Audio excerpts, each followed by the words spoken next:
My name is Harper Lane, and the night my daughter got married was the night I realized how cruel people can be.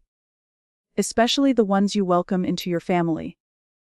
It happened in front of 200 guests, a glowing ballroom, and the prettiest 3-tier vanilla cake you've ever seen. One moment, everyone was clapping. The next, my face was buried in frosting while the crowd roared with laughter.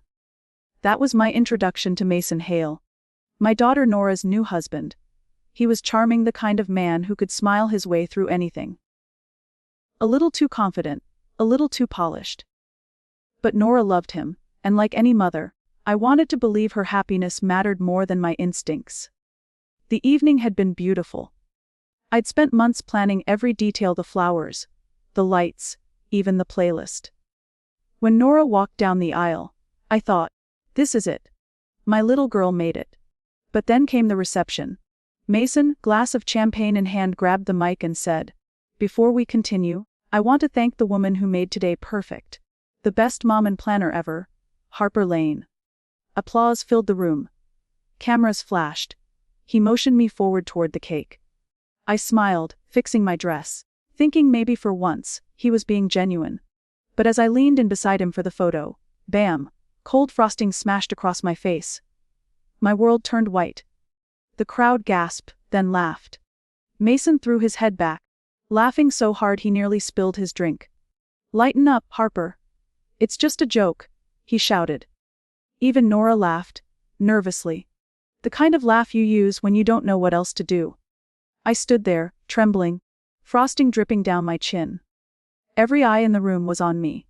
Someone whispered, "Oh my God, did he really just do that?" Someone else filmed it. I heard a young guy mumble, "That's going viral." And that's when something inside me went completely still. Not angry. Not broken. Just silent. Like the moment before a storm hits. I excused myself quietly, walked to the restroom, and locked the door. My reflection in the mirror looked like a ghost. Mascara smeared, frosting in my hair, my heart pounding so hard I could hear it. For a moment, I didn't recognize myself. But then I smiled. Not because it was funny. Because I remembered something Mason clearly didn't. I wasn't weak. I'd built a life out of nothing, raised a daughter alone, and survived worse than public humiliation. When I stepped back into the ballroom, I caught Mason's eye. He was on the dance floor, spinning Nora around, still grinning like the king of the world. Then he looked at me. And winked. That wink lit a fire inside me. A fire I hadn't felt in years.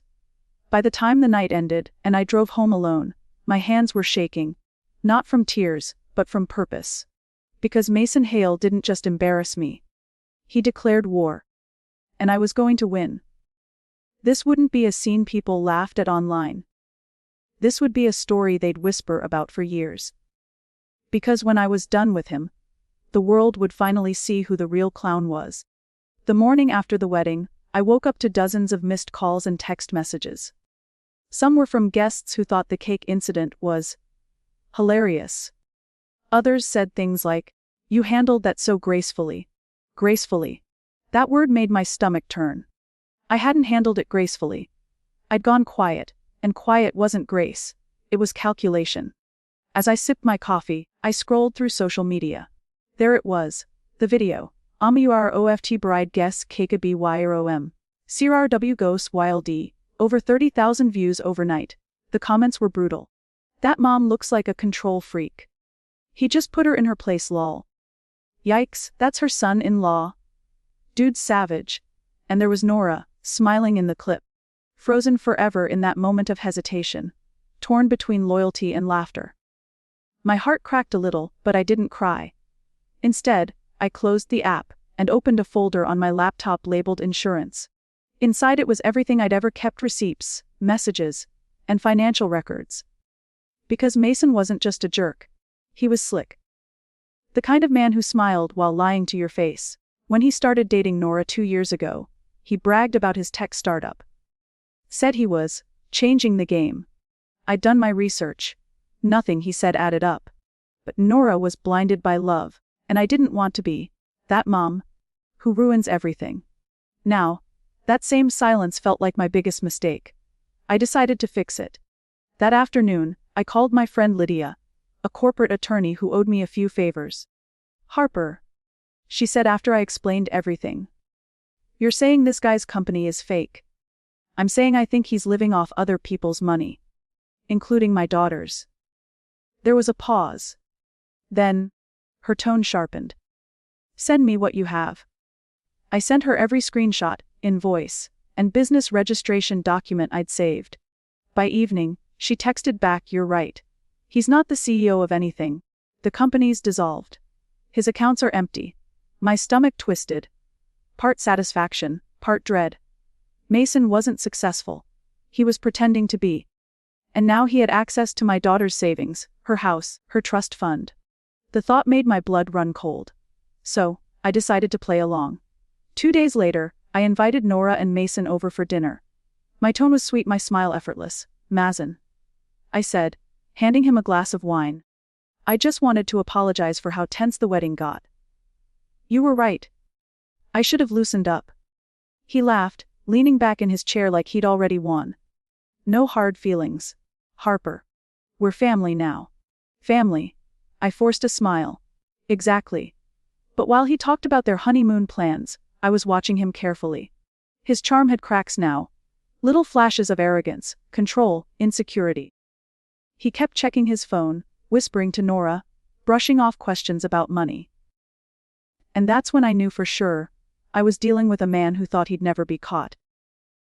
Before they left, I hugged my daughter tightly and whispered, "I'm proud of you." But inside, I was whispering something else. "Don't worry, baby. I'll save you from this. You just don't know it yet." Later that night, Lydia called again. "Harper," she said, "you might want to sit down. I found something." Her voice was heavy, serious. "Mason's not just broke. He's being investigated for fraud." I froze. Fraud. That word echoed in my mind like a bell. And suddenly, everything, the arrogance, the lies, the fake company, it all made perfect, ugly sense.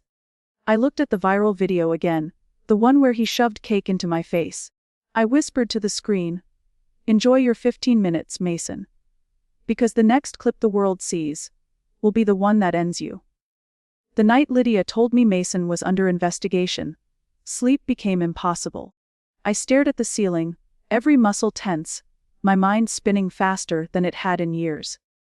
He had publicly humiliated me in front of hundreds, laughed while the world mocked me, and was now siphoning my daughter's future one fake business at a time. This wasn't just personal anymore. It was justice waiting to happen. Poetic, precise, and inevitable. By morning, I had a plan. Step 1 was patience. Step 2, exposure. I called Lydia again.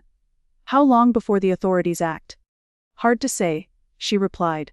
"They're building a case. But if you have proof he's using Nora's money, they'll move faster."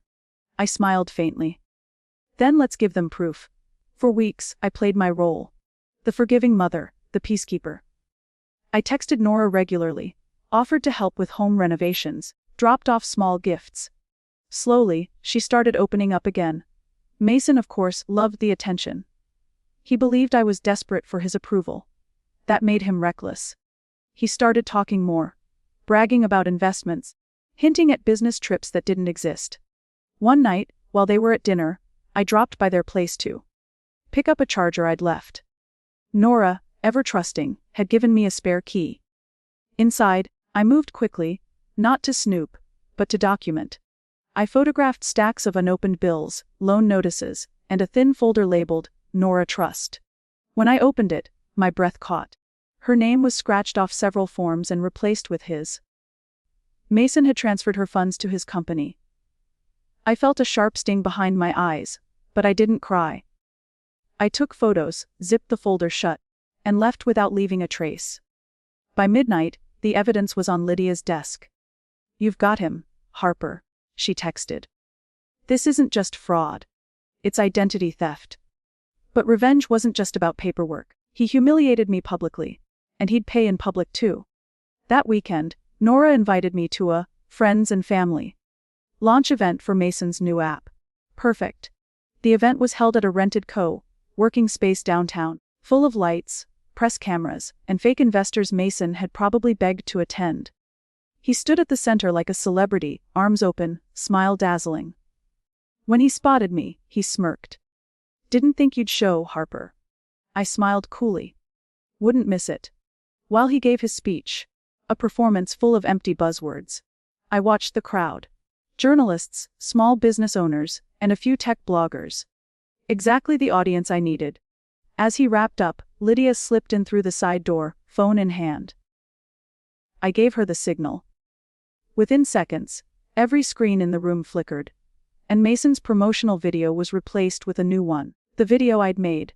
It started with clips from his social media posts, the rented cars, the fake offices, the CEO, selfies.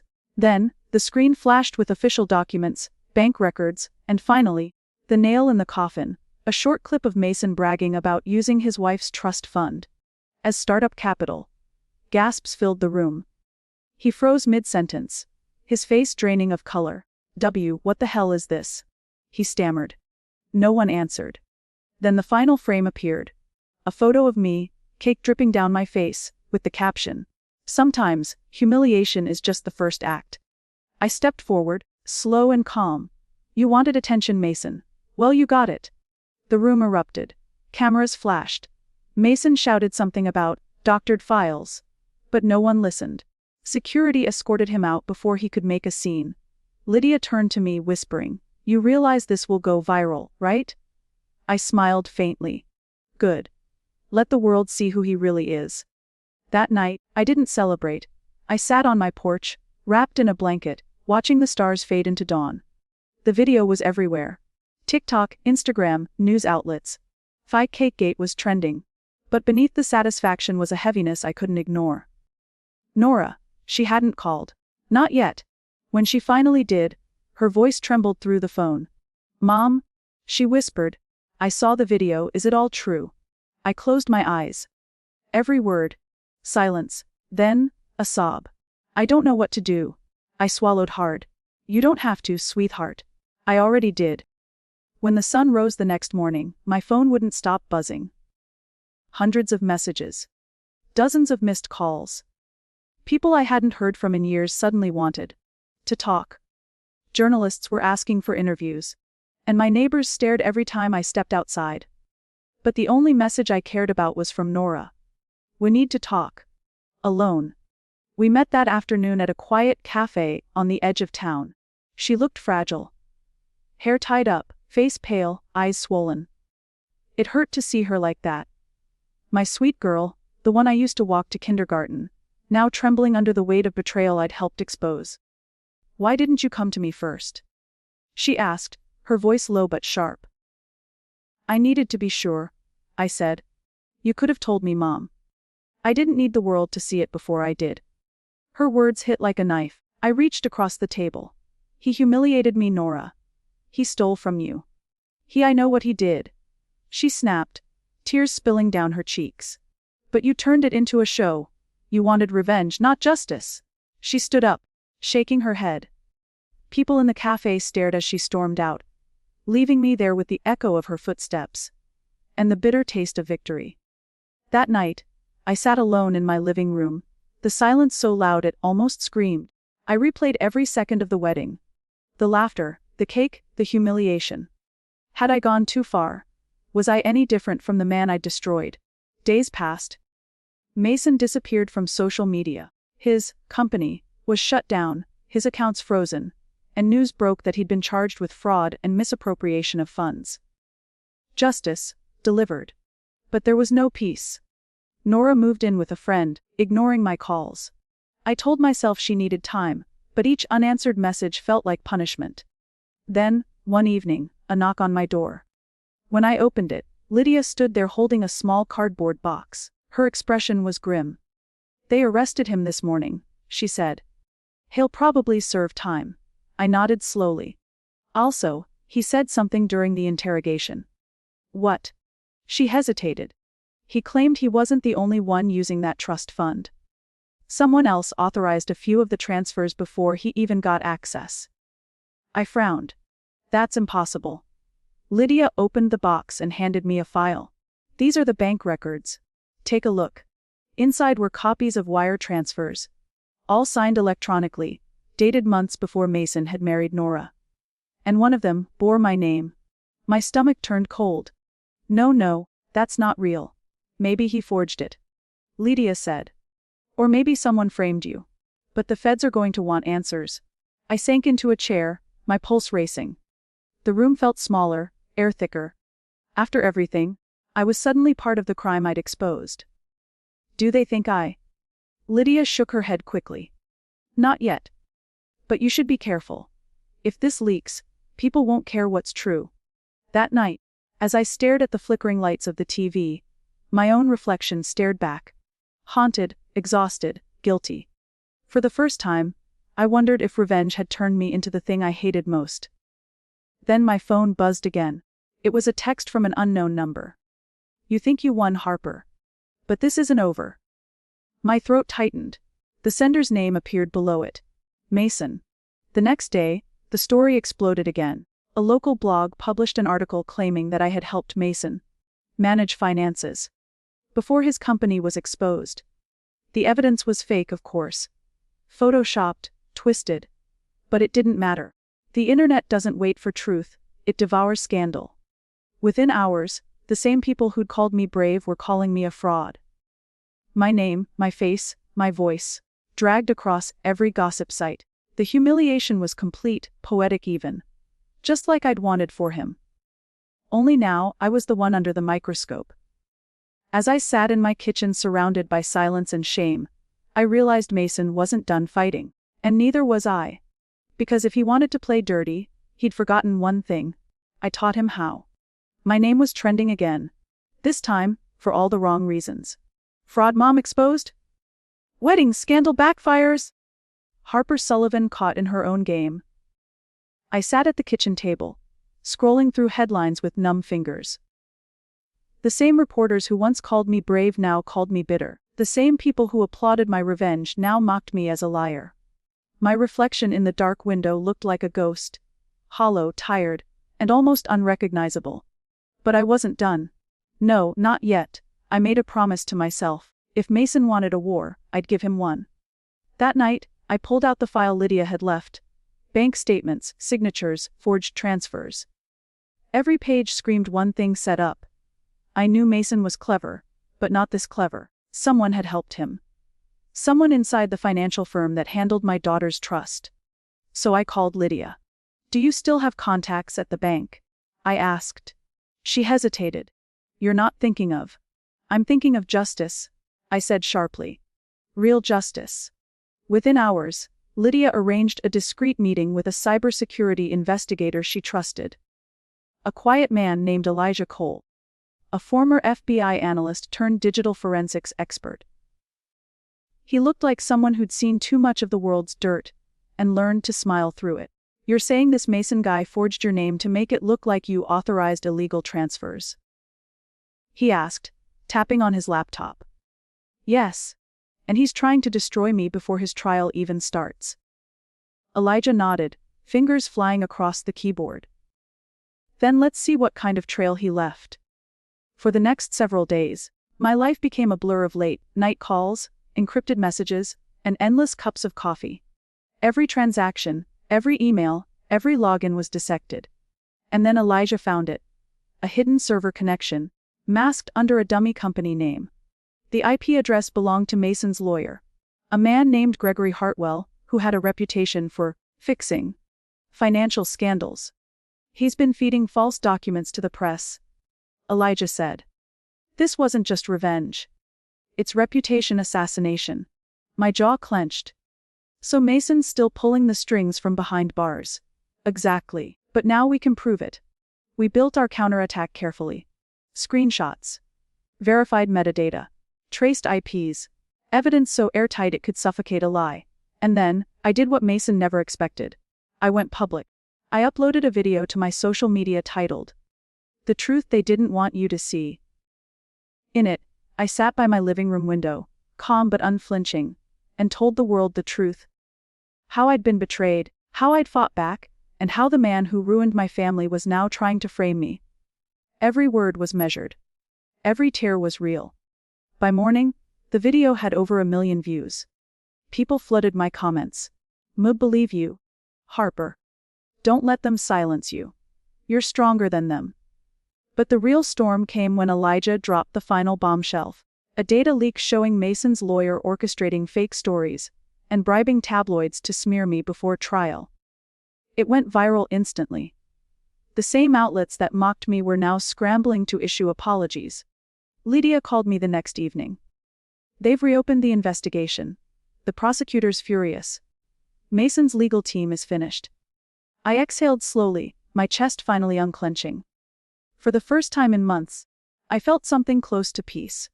But then Lydia said, "There's one more thing. Mason's bail hearing is tomorrow. He'll be in court at 9 a.m. I froze. That courtroom, the same one where I'd first faced him, humiliated and small. Now, I had the chance to look him in the eye again, not as his victim, but as his reckoning. The next morning, I put on a charcoal, gray suit. Simple, sharp, and powerful, like armor. When I walked into the courthouse, whispers followed me. Reporters tried to catch my expression, cameras flashing like lightning. But I only had eyes for one person, Mason. He was seated across the room in a crisp prison uniform, his arrogance dimmed but not gone. When he saw me, his lips curved into that same cold smile. "You should have stayed quiet," he mouthed. I tilted my head slightly and whispered back, "You should have stayed honest." The judge entered. The bail hearing began, and within minutes, Mason's lawyer was handcuffed and escorted out for evidence tampering. Mason's composure cracked. He turned to glare at me.